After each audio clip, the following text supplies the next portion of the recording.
ᱢᱟᱨᱟᱝ ᱵᱩᱨᱩ ᱦᱤᱨᱞᱟᱹ ᱚᱠᱟ ᱞᱮᱠᱟ ᱢᱮᱱᱟᱜ ᱯᱮ ᱛᱟᱵᱚᱱᱟ? ᱟᱥᱚᱜ ᱠᱟᱹᱱᱟᱹᱧ ᱥᱟᱱᱟᱢ ᱠᱚ ᱱᱟᱯᱟᱭ ᱨᱮᱜᱮ ᱯᱮ ᱛᱟᱦᱮᱱᱟ। तो भारत सरकार कारहाड़ पाटेद बांगमा लॉकडाउन आरहो बारहाट बांगमा दाराय कान 17 तारीख धरिज बढ़ावा काना। नुआ मदरे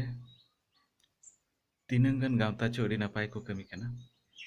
उनको भितर रे मेना को सान्ताड़ी इंजीनियर वेलफेयर एसोसिएशन जहाय अतु दिसम खन रेंगेज ओरेज बांगमा लाज जलाते बारहे रे नाला तुमल बखरा को सेनाकान आबोरन जहां तिना होड़ को उनको को ako jom nyu ko golo ako kana ona khatir te adi sara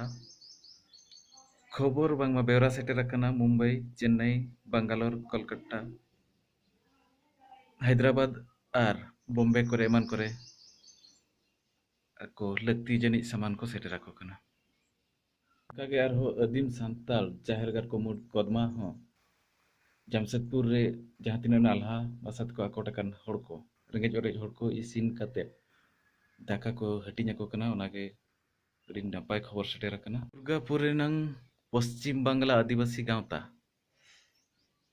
हो ako इसिन काते उनकागे टोला टोला गड़ीते जम को सेटेरेआ अड़ी नापाय खबर अड़ी नापाय बेवरा नवा हो ᱧᱟᱢᱚᱜ kana परसे सिंह चांदो पंडित रघुनाथ मुर्मू तिकिना जन्म माहा दारायकान बैसाख कुनामी 7/5/2020 गुरुवार हिलो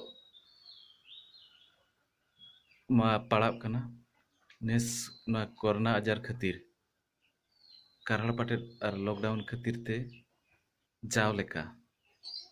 जाक जमक बांग मनाव काते अपन अपिन ओड़ा रे फोटो मोहर बांगमा थापन अकान स्टेचू बांगमा मुठन करे बोंगा बुरु सावते सोशल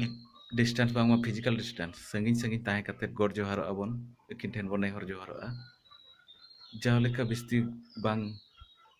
घुल काते एने सेरेन रस्के रस्के बांग काते रे हो बोंगा बुरु आर एकिन ठेन गॉड जोहार दबो निहति बसेनो कोरोना आजार खातिर ते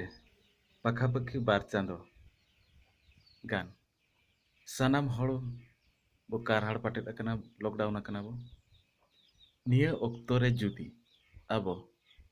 ओल चिकी बाबो चेद दाड़िया निजे सावते निजर हपन आर हपन राखो एनखान अड़ी दुख रिया कथा तीनंगन बेवरा हताव काते बाड़ाय ना जे एब्रोड रे बांगमा भारत बाहरे रे जहां तीन आबोरेन संताड़ मेना कोआ ये लॉकडाउन ऑक्टो रे आकोरेन गिद्रा कॉल चिकी को चेद ako kana अड़ी रस्क बेवरा सेटेर kana ओनाते अब जहां गे ओल चिकी बाबो चेद akana आर 17 दिन मेना लॉकडाउन उनको निजे से चेद साव सावते आकोरेन हपन हपन राखो ओल चिकी को चेद ako मेनते नेहर ताहेन kana।